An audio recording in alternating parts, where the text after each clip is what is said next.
Sir, आज 8 दिन में 7वीं बार पेट्रोल और डीजल के प्राइसेस बढ़े हैं और अगर आपकी अनुमति होगी सर, तो मैं श्रीमती सुषमा स्वराज जी, जो विपक्ष की नेता होती थीं, उनके पार्लियामेंट्री रिकॉर्ड में बाकायदा ये उनकी स्पीच रिकॉर्डेड है, 3 अगस्त 2010 की है, और उस समय पे डिस्कशन भी होते थे inflationary pressure on economy and it's adverse impact on the common man, जो आजकल विपक्ष को वंचित रखा जा रहा है। तो उन्हीं की भाषा, उन्हीं की स्पीच में रिपीट करना चाहूँगी।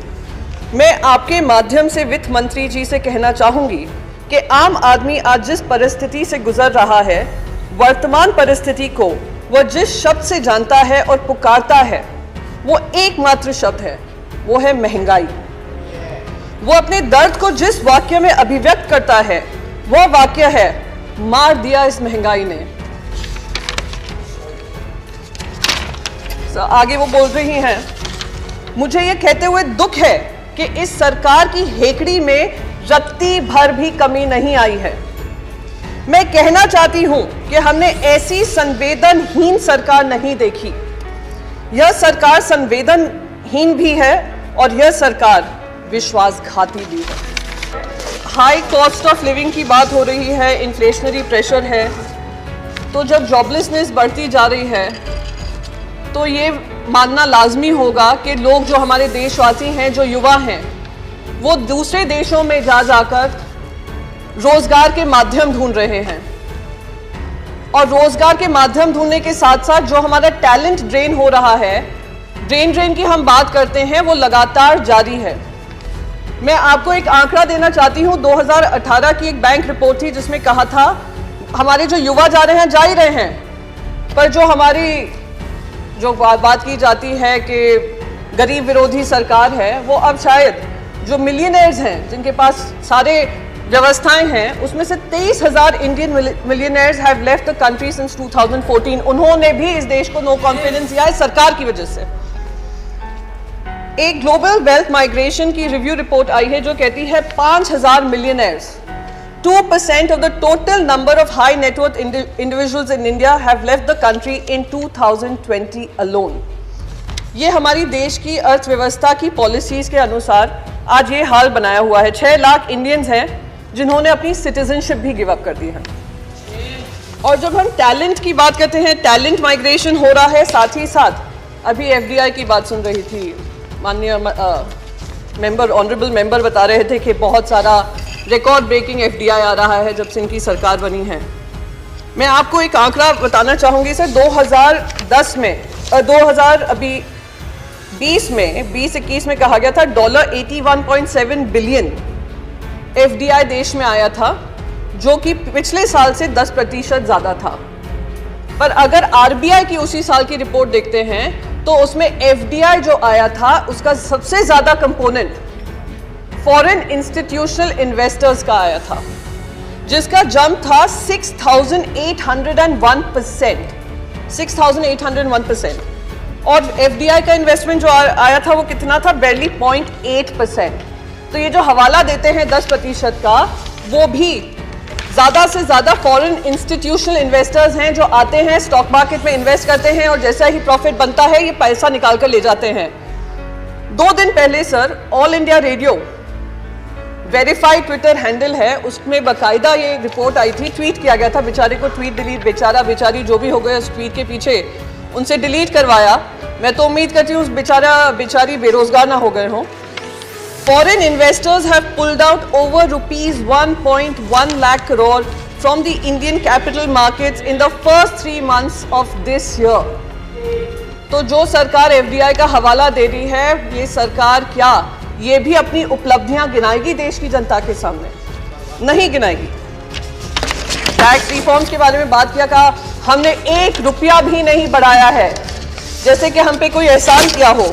इस समय पर जब देश पे इतनी महंगाई की मार है और देश के युवा बेरोजगार हैं, आप कहें हमने टैक्स नहीं बढ़ाया है और आप इसका एहसान मानिए, ये बहुत ही दुर्भाग्यपूर्ण है सर। कुछ दिनों से, कल भी मैंने सुना, 2 सीनियर लीडर्स हैं, ऑनरेबल MPs भी हैं, उन्होंने क्रिप्टो करेंसी की बात की।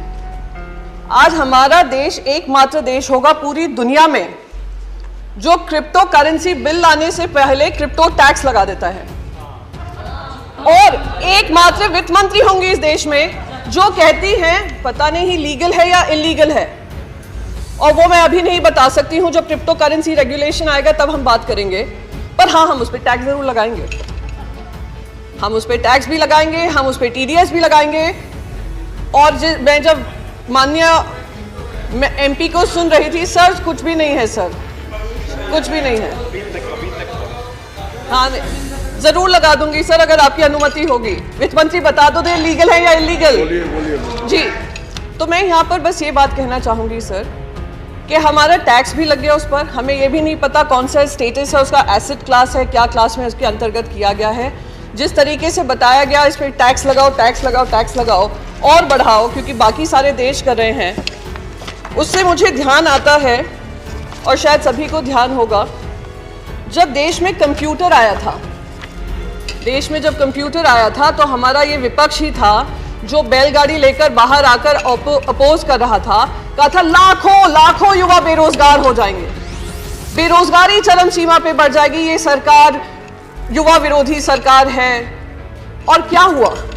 कंप्यूटर आने के बाद अगर किसी देश को सबसे ज्यादा फायदा हुआ, देश के युवाओं को फायदा हुआ, वो भारत के बच्चों को फायदा हुआ। आज हम लोग बड़े बड़े लीडरशिप रोल्स में हैं, दुनिया भर में लीडरशिप रोल्स में हैं, तो उसका फायदा हमारे युवाओं को हुआ। तो बार बार ये कहना कि ये जो है बहुत ही गंदी चीज हो रही है, बहुत ही गलत चीज हो रही है, क्योंकि हमें नहीं समझ में आ रही है, तो ये गंदी ही होगी। ये बिल्कुल मुझे वो बात याद आती है कि बच्चों से कहा जाता है बचपन से ही, और हमारे भारत में ये विशेष करके होता है, तुम अगर इंजीनियर बनोगे, डॉक्टर बनोगे या आप चार्टर्ड अकाउंटेंट बनोगे, वही करियर होते हैं, बाकी सारे करियर गलत होते हैं। और अगर वो करियर गलत है, कोई और कुछ चूज करना चाह रहे हैं, तो उनको रोक जाने की कोशिश की जाती है। अगर रोकते नहीं है तो कहते हम घर के बाहर निकाल देंगे। तो ये बिल्कुल वही हालत हो रही है क्रिप्टो के साथ, क्योंकि हम नहीं समझ पा रहे हैं कि क्या है उसके मंशा, क्या है इंटेंशन, क्या है एम्प्लॉयमेंट जनरेशन की कैपेसिटी, क्या है एनेबलिंग इकोसिस्टम बनने की जरूरत, क्या है वेब 3.0 क्या है।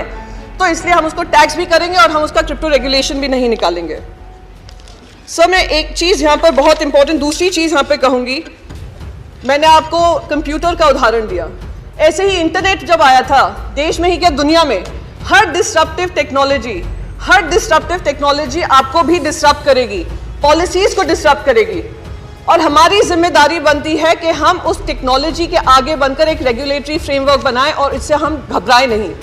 आज जब इंटरनेट आया, सबसे ज्यादा अगर फायदा हुआ तो हमारे ही देशवासियों को हुआ, पर दुख इस बात का होता है क्योंकि हम उनके लिए एक इनेबलिंग इकोसिस्टम नहीं बना पाए, उस वजह से वो दूसरे देशों में जाकर, आज आप कैलिफोर्निया देख लीजिए, यूनाइटेड स्टेट्स देख लीजिए, यूरोप देख लीजिए, जो बड़ी मल्टीनेशनल्स हैं, टेक्नोलॉजी रिलेटेड कंपनीज हैं, उसको हेड हमारे इंडियंस ही करते हैं। तो आज वही टैलेंट अगर हमारे देश में ऐसी कंपनीज बनाता तो क्या हमारे देश को फायदा नहीं होता? देश और दुनिया की तमाम बड़ी खबरों के लिए जुड़े रहें अंधभक्त के साथ।